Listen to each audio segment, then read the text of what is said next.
नमस्कार मित्रों, मैं लोकेश राउत और साथ में श्रीमान भरत सिंह गणेश जी, पूर्व अध्यक्ष छात्र संघ महाविद्यालय भुवनेश्वर से।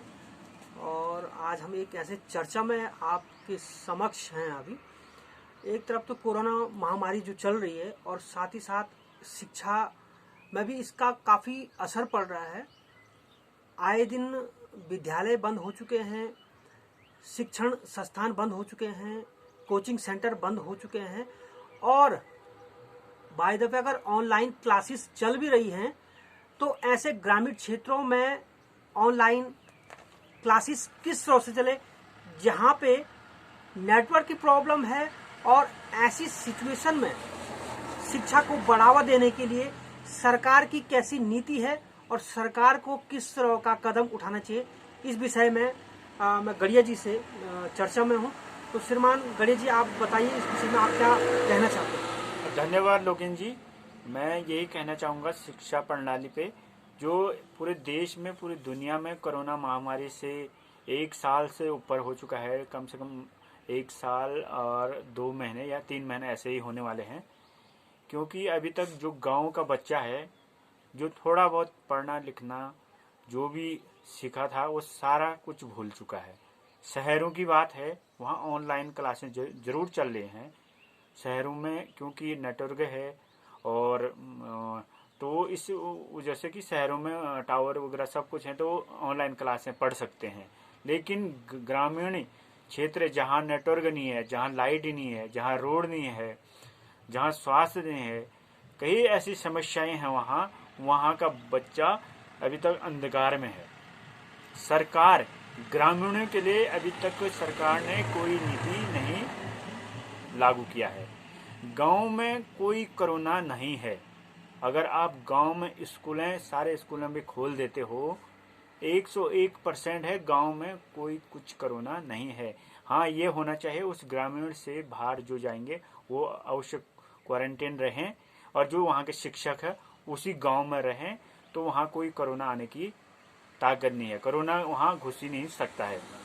इसलिए मैं चाहता हूँ जहाँ नेटवर्क नहीं है, टावर नहीं है, लाइट नहीं है, वहाँ का स्कूलें खोल दिया जाए और ग्रामीण जो शिक्षा है उसको चालू कर दिया जाए।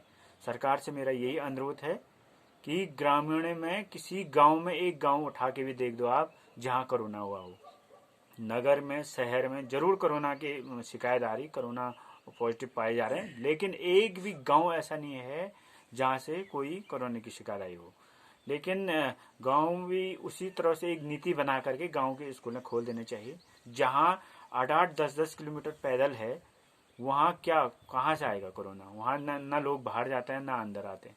वहां गांव के गांव में है। मेरा यही कहने का मतलब है कि जो ऑनलाइन शिक्षा आप शहरों में दे रहे हैं, गांव में ऑनलाइन नहीं हो सकता है। गांव में स्कूलें खोलने की सख्त जरूरत है।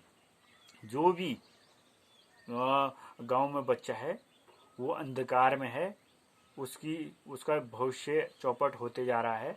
मेरा ये कहने का मतलब है कि अगर गांव में एक ऐसी नीति बनाया जाए, अगर जो शहर के टीचर हैं उनको अगर शहर में ही छोड़ दिया जाए, एक गेस्ट टीचर के रूप में गांव का ही व्यक्ति को नियुक्त कर दिया जाए, जो कि वो गांव में एक ट्यूशन टाइम में वो गांव के बच्चों को पढ़ा सके। और इस पर यही चर्चा करूँगा मैं।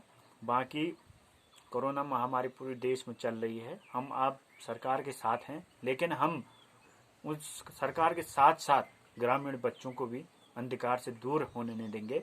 हम ये प्रयास करेंगे कि सरकार की एक ऐसी नीति हो, ग्रामीण के बच्चों को, ग्रामीण में से कोई पढ़ा लिखा व्यक्ति को चुन करके उसको वहाँ ट्यूशन टाइम में 2-3 घंटे जो क्लासें चल सकते हैं, उस हिसाब से आप गाँव की एक नई नीति बनाने की जरूरत है। धन्यवाद लोगों जी। बहुत बहुत धन्यवाद कि सरकार के द्वारा एक ऐसी नीति गांव-गांव में बनाई जानी चाहिए, जो कि इस महामारी, जो कि संपूर्ण विश्व में ये महामारी फैली है, और इसके साथ साथ शिक्षा को बढ़ावा देने के लिए सरकार को इस तरह की नीति और कुछ ऐसा कदम उठाना चाहिए, ताकि हमारे जो आने वाली पीढ़ी है और जो हमारे अपने शिक्षा के लिए, शिक्षा से वंचित जो हो रहे हैं, उनको शिक्षा का एक अवसर प्रदान हो, उन्हें ज़्यादा से ज़्यादा शिक्षा दी जा सके। ऐसी पहल के साथ हम धन्यवाद देना चाहेंगे भरत सिंह गणेश जी का। धन्यवाद लोकेन जी।